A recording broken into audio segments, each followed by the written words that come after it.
how does this training plan work anyway? Hey, good evening, Team Cartecay. This is Coach Larry, Coach Laura Lee, and we're here to talk to you tonight about the Team Cartecay Training Plan. So our challenge as a coaching staff is to design a workout plan that will challenge and benefit the performance athlete, as well as creating a strong, competent adventure rider.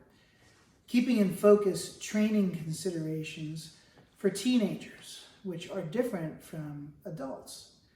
So our plan uses a professionally designed 17-week program that's specific to the NICA race series.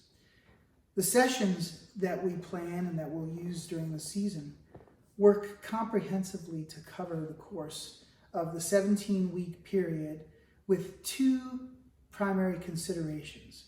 That is the integration of progression and the training of energy systems.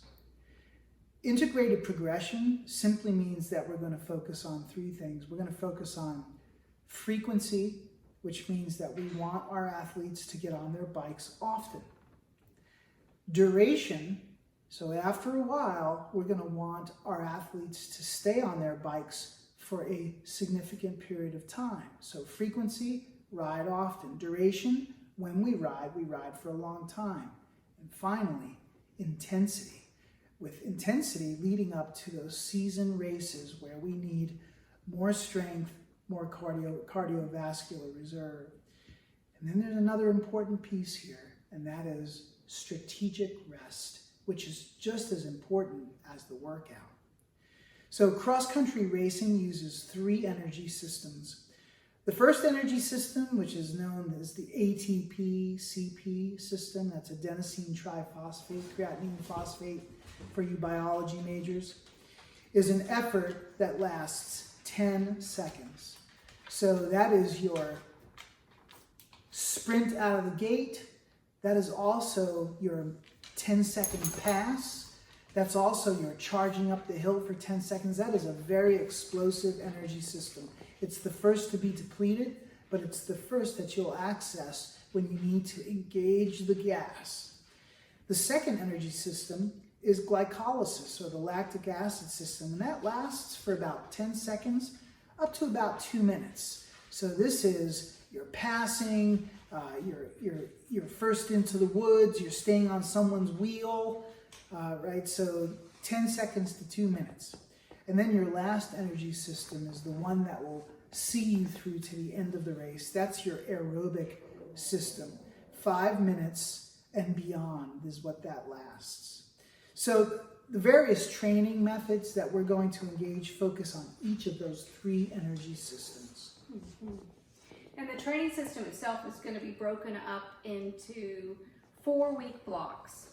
So each block contains 3 weeks of moderate to hard work, followed by 1 week of rest. Each week itself is going to have 6 particular days of workout and 1 rest day. And of those 6 days, 4 of them will be a bike training.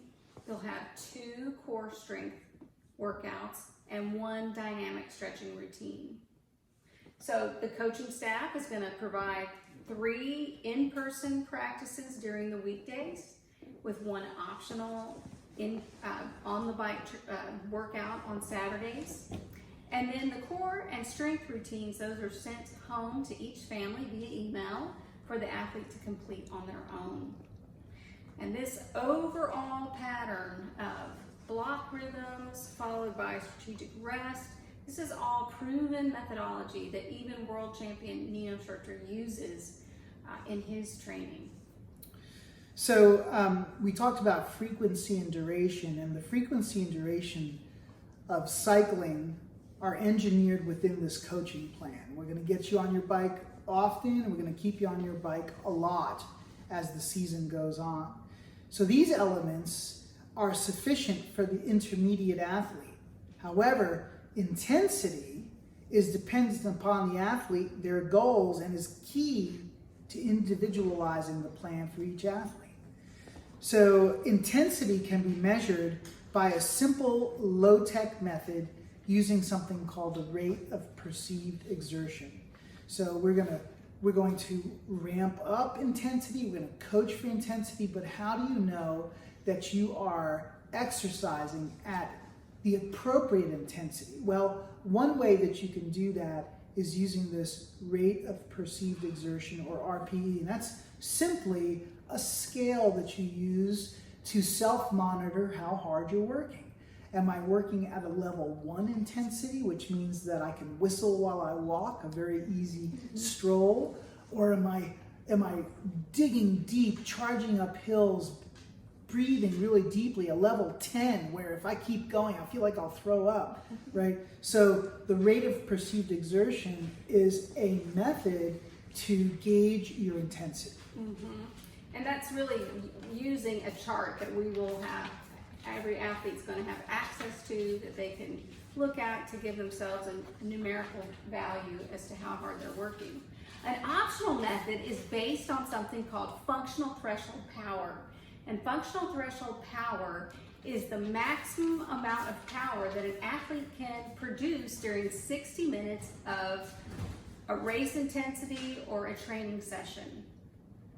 This correlates to heart rate, how fast our heart is beating. And so the optional method, totally optional for our athletes, is using a relatively inexpensive heart rate monitor. It starts with a training performance test, which is a 20-minute all-out non-stop effort test. And from that, we can look at heart rates and we can calculate what your heart rate needs to be during various portions of our training sessions. This is done, we'll do the actual heart rate monitor test during a practice. We will put it in a formula for each athlete who chooses to use this optional method, and they will each have an individual training zones that they can use if they choose to. So that is an option that's out there for each of our athletes. This all comes together with something called training peaks, another optional thing, but we highly recommend that each of our student athletes sign up for a free Training Peaks account in which they can record all of their workouts. So what would happen is each individual can sign up for a Training Peaks account, and then they can link it to Coach Larry's team account, where he can have all of the student athletes all together. In that, each athlete can record their RPE, so they can, after their workouts, they can say, this is how hard I'm working. They can leave notes for the coaching staff of maybe how they felt, maybe something's not working right, maybe even something with their bike, they could put down some notes. And it also enables coaches, after if they're thinking about something they wanted to let the athlete know, to put that in. It's also a place that those athletes that are using the heart rate monitor, there are many programs out there like Strava that you can automatically link and upload the heart rate to the Training Peaks account, and the coaches can actually look at heart rate changes over time. They can monitor fatigue.